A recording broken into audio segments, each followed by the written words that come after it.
Good evening. Tonight is about extreme love.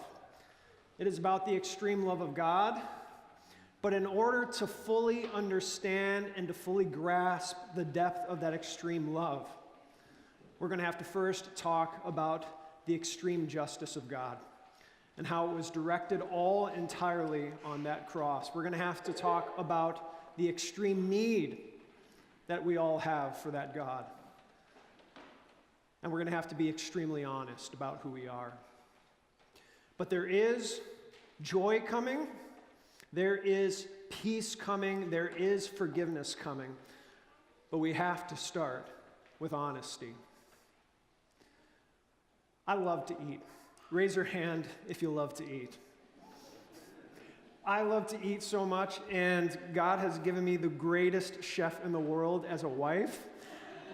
It is absolutely wonderful. I am so happy that I don't belong to a church body that fasts during Lent. It's a wonderful thing. But as I was having a conversation with someone about this the other day, I thought about a story I had heard about a man named Reynold III, who was a duke in Belgium. And Reynold III had a brother named Edward, and the two of them did not get along very well. In fact, Edward revolted against Reynold, and after revolting, he took Reynold off his position and imprisoned him, putting a wall around a house that he built right around Reynold. But what was interesting is that there was a doorway that was built into this house that was built around Reynold, but there was no door, there was no hinges, there was no lock, just a doorway. And Edward told his brother Reynold, "The moment you walk out of this room that you are in right now, I will give you back your title and I will give you back all of your money, all of your possessions, everything."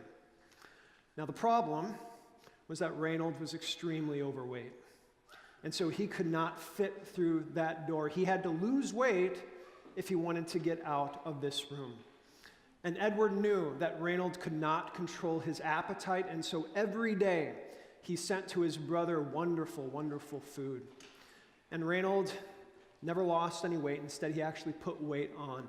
And every time that someone would accuse his brother of being cruel, his brother would respond, "I'm doing nothing." At any point, Reynold could decide that he wants to leave.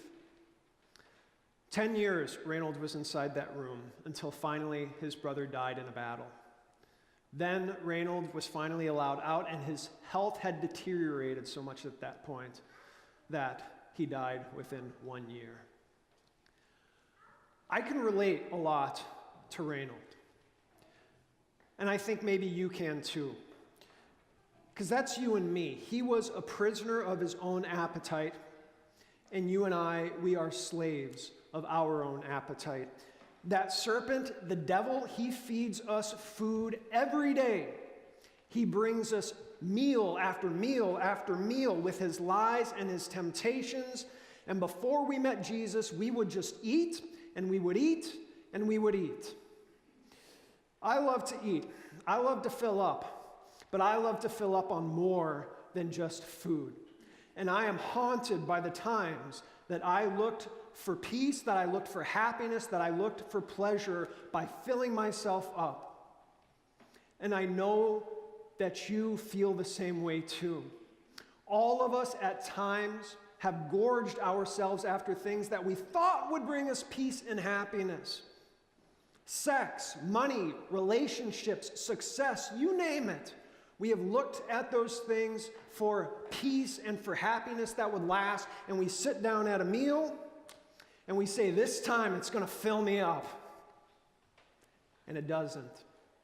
And then the devil comes around again with another helping of food, and we say, "This time it's going to fill me up for good." And it doesn't.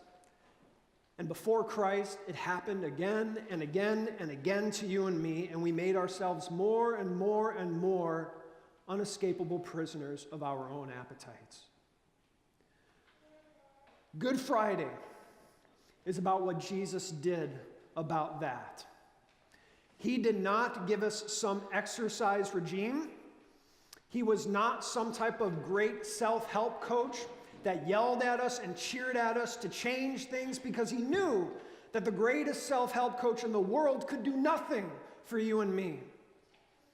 Instead, he did the unbelievable. He did the unthinkable. He broke down that wall.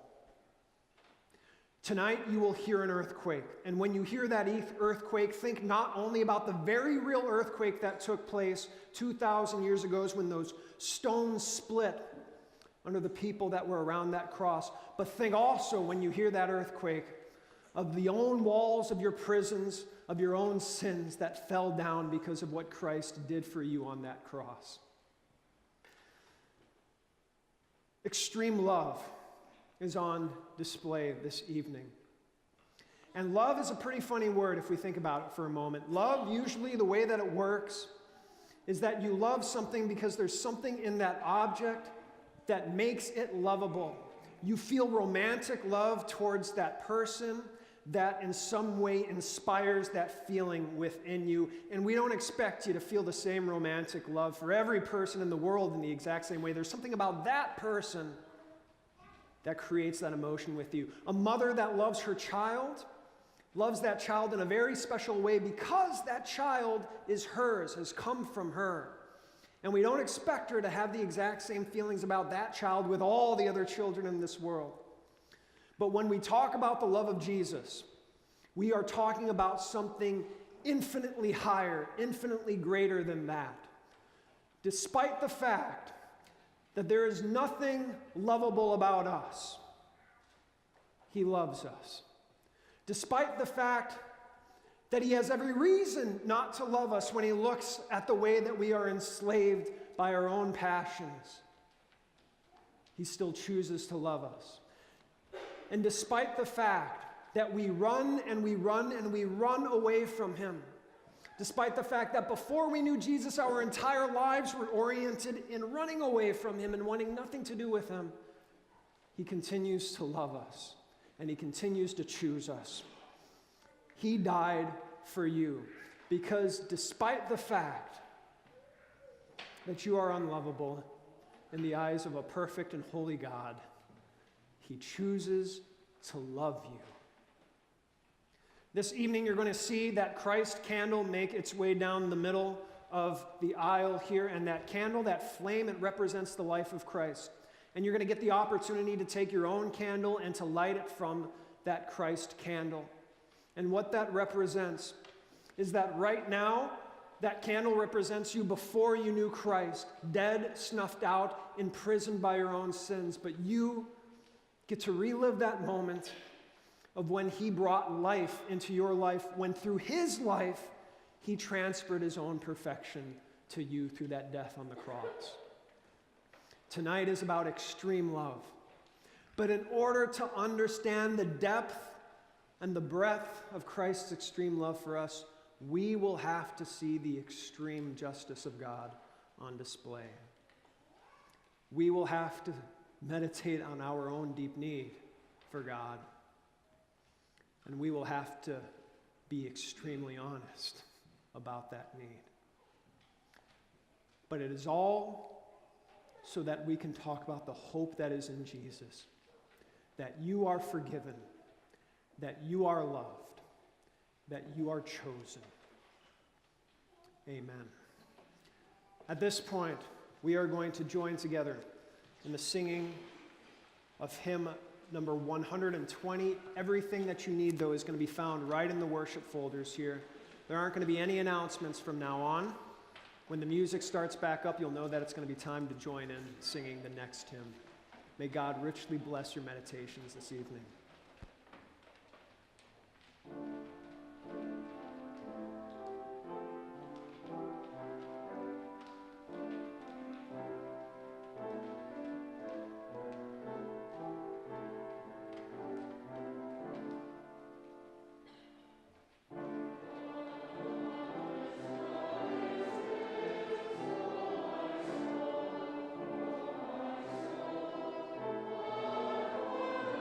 Lord.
Then the Jews led Jesus from Caiaphas to the palace of the Roman governor.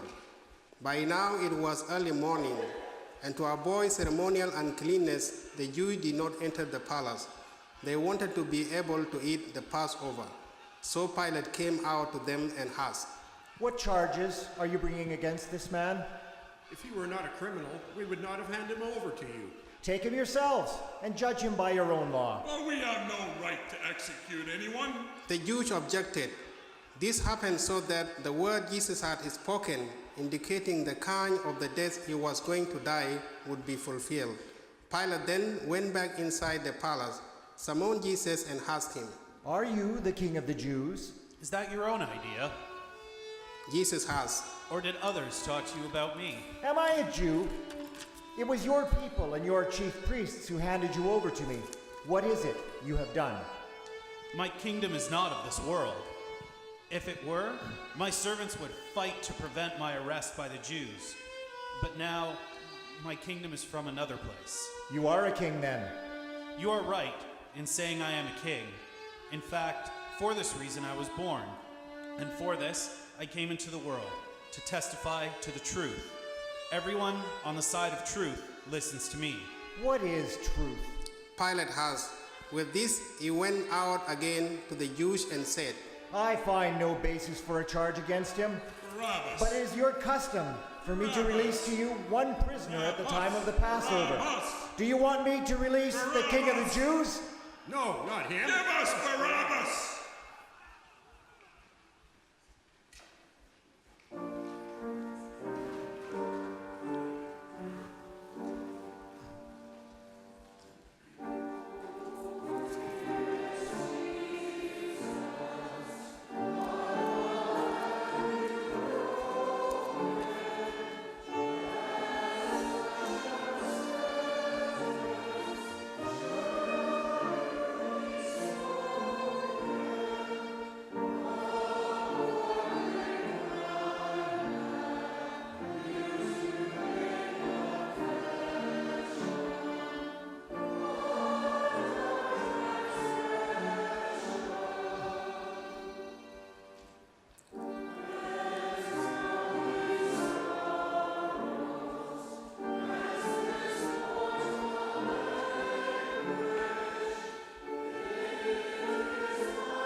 Then Pilate took Jesus and had him flogged.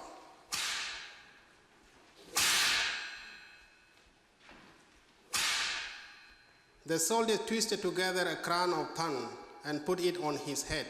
They clothed him in a purple robe and went up to him again and again, saying, Hail, King of the Jews! And they struck him in the face.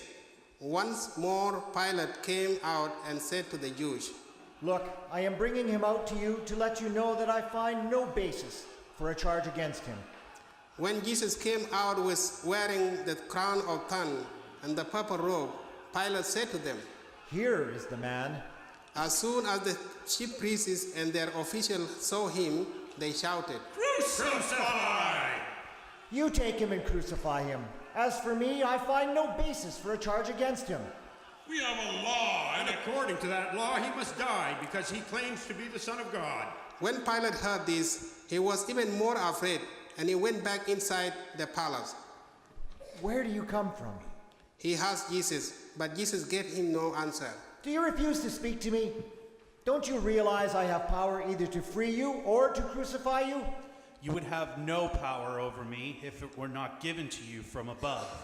Therefore, the one who handed me over to you is guilty of a greater sin.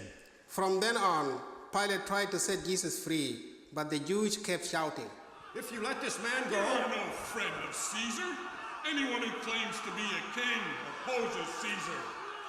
When Pilate heard this, he brought Jesus out and sat down on the judge's seat at a place known as the Stone Pavement. And it was the day of preparation of Passover week, about the 6th hour. Here is your king. Pilate said to the Jews, but they shouted, take him away. Crucify. Crucify him! Shall I crucify your king? We have no king but but Caesar. Finally, Pilate handed over to them to be crucified.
As they led him away, they seized Simon from Cyrene, who was on his way in from the country, and put the cross on him and made him carry it behind Jesus.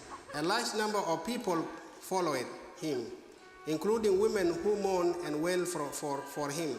Jesus turned and said to them, Daughters of Jerusalem, do not weep for me. Weep for yourselves and for your children. For the time will come when you will say, Blessed are the barren women, the wombs that never bore, and the breasts that never nursed. Then they will say to the mountains, Fall on us, and to the hills, cover us. For if men do these things when the tree is green, what will happen when it is dry? 2 other men, both criminals, were also led out with him to be executed. When they came to the place called the Skull, there they crucified him along with the criminal, one on his right, the other on his left. Jesus said, Father, forgive them,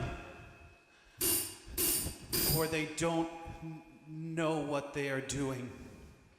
and they divided up his clothes by casting load.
The people stood watching, and the rulers even sneered at him. They said, He saved others.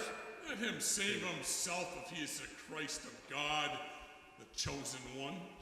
The soldiers also came up and mocked him. They offered him wine vinegar and said, If you are the king of the Jews, save yourself.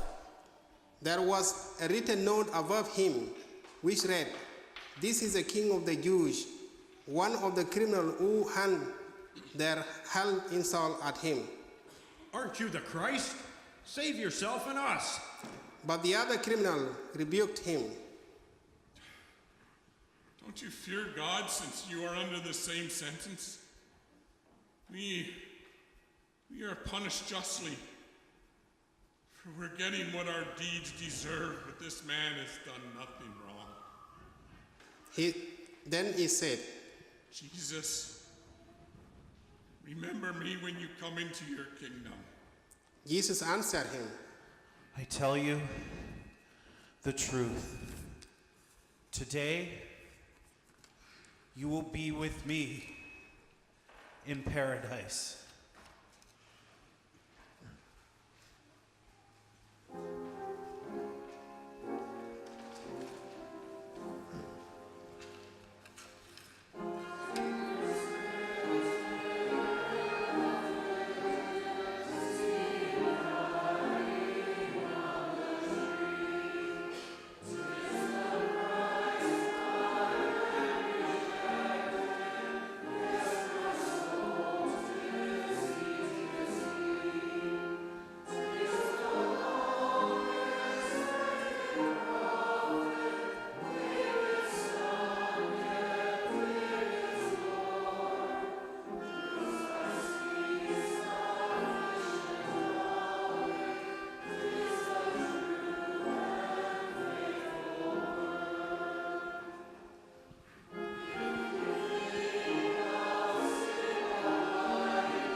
From the 6th hour until the 9th hour, darkness came over all the land.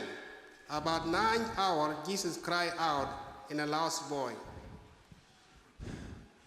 Eloi, Eloi, lama sabachthani, which means, my God, why have you forsaken me? When some of those standing there heard this, they said, He's calling Elijah. Immediately, one of them ran and got a sponge. He filled it with wine vinegar and put it on a stick and offered it to Jesus to drink. The rest said, Now leave him alone. Let's see if Elijah comes to save him.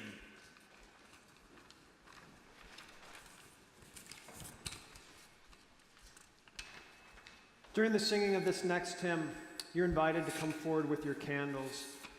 There's instrumentalists up here, so if you're on this side as the usher directs you, you'll have to return down the middle aisle, but this side you can go around that direction. If you're having trouble reaching the Christ candle, I'll be standing right next to the Christ candle. You can help out.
It was now about 6 hours, and darkness came all over the land until the 9th hour. For the sun stopped shining. Jesus called out with a loud voice, Father, into your hands I commit my spirit. When he had said this, he breathed his last. At that moment, the curtain of the temple was torn in two from top to bottom. The earth shook and the rock split. The tomb broke open, and the body of many holy people who had died were raised to life. They came out of the tomb. After Jesus' resurrection, they went into the holy city and appeared to many people. When the centurion and those with him who were guiding Jesus saw the earthquake and all that had happened, they were terrified and exclaimed, Surely he was the Son of God.